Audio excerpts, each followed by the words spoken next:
Hello and welcome to Blockchain Gaming World Daily with me, John Jordan.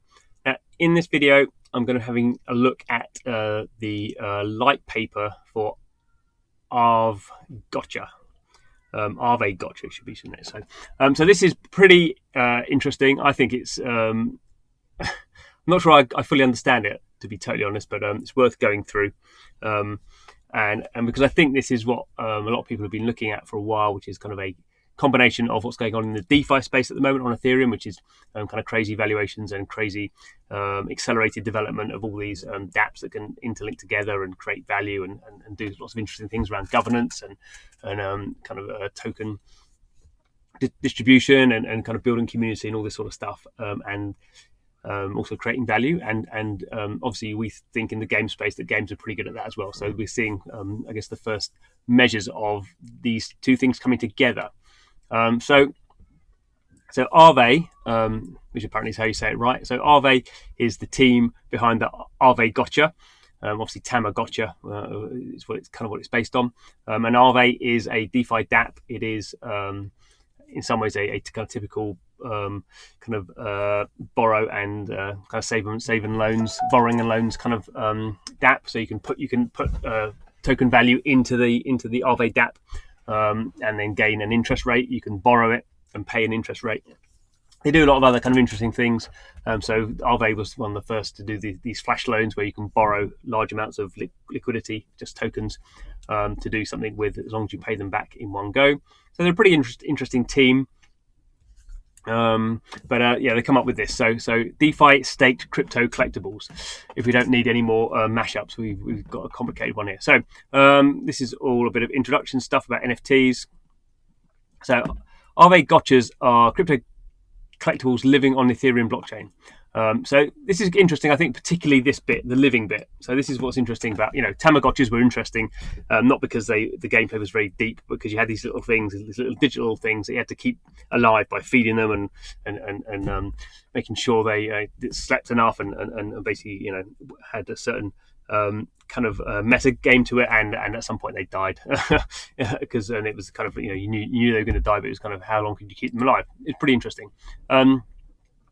So what AAVEGOTCHIs are interesting is I think because of their this liveness, and also how that plays into some other things. So we have these three attributes that determine value and rarity. So we have collateral, stake, traits, and wearables.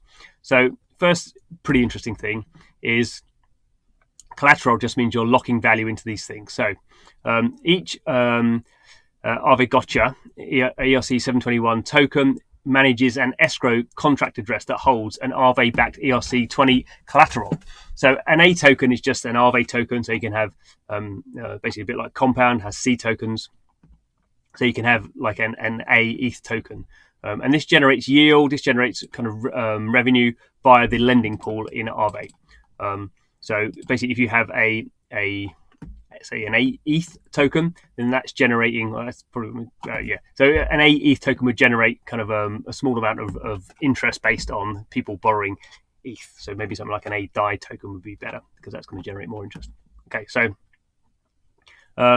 the amount of tokens held in the escrow account grows over time. So examples here: A DAI, A USDT. So basically, it's a ERC20 token that is locked into the Aave protocol. So you have value attached to these things that actually is growing over time. That's pretty interesting. Okay, so we have traits.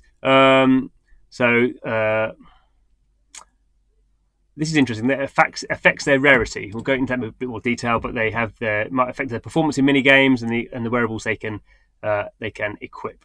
Some traits are randomly generated on birth, others depend on user interaction. So already we've got this quite complex thing going on here, where we have these NFTs are not kind of monolithic. They're going to change over time. Upon birth, each AAVEGOTCHI is assigned random traits using the Chainlink random number generator. They are distributed along a bell curve. So we have common, uncommon, rare, legendary, mythic. We know all about that sort of stuff. Kinship.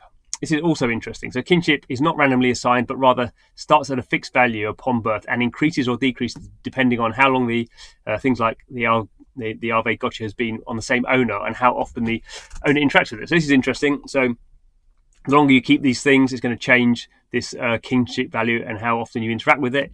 If you just keep it in your wallet and don't do anything with it, as you would have in a Tamagotchi, the thing's going to die. Obviously, it's not going to die potentially in this case, but it's going to be less interesting.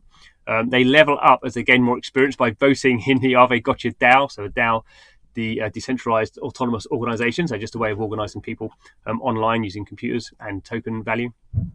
Plays in mini games. Every few level, you get a spirit point, and you can increase or decrease a certain trait. Wearables. So we have this little AAVEGOTCHI with his sunglasses and his Bitcoin beanie hat. So as well as being an A-token escrow smart wallet, it also extends this other standard ERC 998, not been used very much. It's a composable standard which allows you to manage child NFTs. So we have child NFTs like this hat, which become wearables. Not every wearables can be equipped by every AAVEGOTCHI. So some might be. So you might have. You have to have a certain collateral, maybe, or certain level, or certain traits in order to use some of these certain things. This is getting really bonkers. This is getting absolutely crazy. But some wearables may increase or decrease certain traits in terms of aggressiveness or something, or energy levels. So you've basically got a whole mini-game system, which is more complicated than anything I've seen in any blockchain game, and this is coming from a DeFi company. So this is fascinating. And we have value. So the intrinsic value is based on the denominated value of the state collateral. So if I put in 10 A DAI, so DAI is one DAI is $1. So this is $10 worth of value with an interest attached to it. The intrinsic value will be 10 of these $8 tokens plus whatever extra DAI is accrued from the lending pool. So over time, this will go up. Initially, over time, only ERC20 tokens on the Aave platform will be available, but you can vote to put other things in there if you want to. We've kind of discussed this already. Rarity is not a fixed value, changes over time as you have different, as it levels up and has different wearables. Therefore, a rare AAVEGOTCHI 1 week could become common and vice versa, depending on the overall traits and wearables. So you basically have the whole thing is just totally dynamic all the time, depending on what's going on in terms of, the value of these things is going to change depending on what collateral you got in there. Potentially, you could, if we're saying just not just Aave stuff, we could put in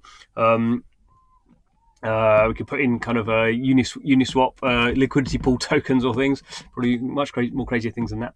You could obviously kind of back any other token in there. Some tokens are going to be going up a lot in value, some are going to be going down. So we've got this really quite complex picture going on here.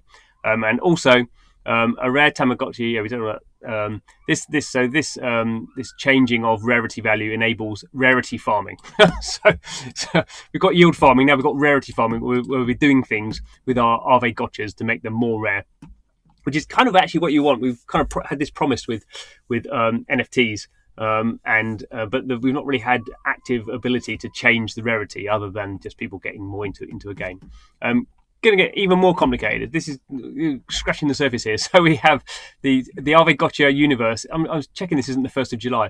The AAVEGOTCHI universe encompasses portals, the ghost token, and the AAVEGOTCHI DAO and the AAVEGOTCHI realm. So portals are the gateway between the nether region of AAVEGOTCHI and human worlds. So each portal contains 10 variants of an AAVEGOTCHI with randomly generated traits. Of the 10 variants, only one can be summoned per portal. So you have to get a portal. You can summon one of these things. You must stake the collateral. If you remove your stake, the portal collapses and the AAVEGOTCHI is burnt. You have a ghost token, which is the utility token, and is used to get portals, wearables, and consumables. You need the ghost token. A portion of sales involving the ghost token will be returned to the DAO for governance, so the people in the DAO have access to funds that they can use. You can also farm it. We had the DAO, so we've kind of spoken about this. People can vote if they own AAVEGOTCHIs and have ghost tokens. And then we have this pixelated realm, a 2D metaverse, where you have mini games you can call smart contracts. Blah, blah, blah. So, and this is kind of thing. Some of this will not be on chain because of Ethereum's broken at the moment. So all this kind of stuff. I'm assuming this is not a joke. Just to say, I don't think this is a joke, but I think this is really fascinating stuff. I don't quite know when this is going to go live. I will be definitely be owning a AAVEGOTCHI, maybe a few, and I think this is just kind of I think what we've been looking for a while in the blockchain game space, where we've done blockchain games and we kind of think about ownership and think a little bit about kind of earning revenues and building community, all this kind of stuff. It's all good, but more and more, we need to think about things we can only do on the blockchain, and things where the whole point about blockchains is they're very open, and we have this idea in DeFi of everything being combustible, composable. Sorry, maybe combustible as well, but composable, which just basically means all these tokens, like an A token, can be used by other DeFi dApps. And I think we've not been very good in games. We've kind of mentioned that interoperability, but we're not very good at doing that, and that's because we're kind of thinking too formally about game characters and game items, and that's quite hard to do. Whereas if we think more abstractly about tokens, and that's a bit more kind of useful, and how value is kind of floated around these things. I think it's really good. It's great. It's come from a DeFi company, not a games company. I think they pulled in a lot of things that games companies would have done. They pulled in a lot of some things that games companies wouldn't have pulled in. This is super ambitious. I mean, there's so many moving parts here that can go wrong in many different ways, and probably, I would imagine, unless they've got some good consultants in, they've probably not thought through the game side of things. So that'll be interesting to see how exciting the game side is from a game point of view, because blockchain games have tended not to be very fun.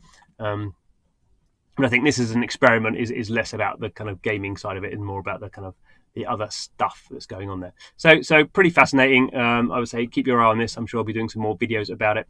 But thanks for watching. This is Blockchain Gaming World Daily, where we try and keep track of what's going on. It is pretty hard. There is a lot going on, particularly when we start to see interactions with other kind of DApp kind of ecosystems like DeFi. But this is where we need to go, so we have to keep our tiny grey cells working. Hope you enjoy the videos. Please do subscribe if you're interested in blockchain games. But thanks for watching this one, and hope to see you again soon.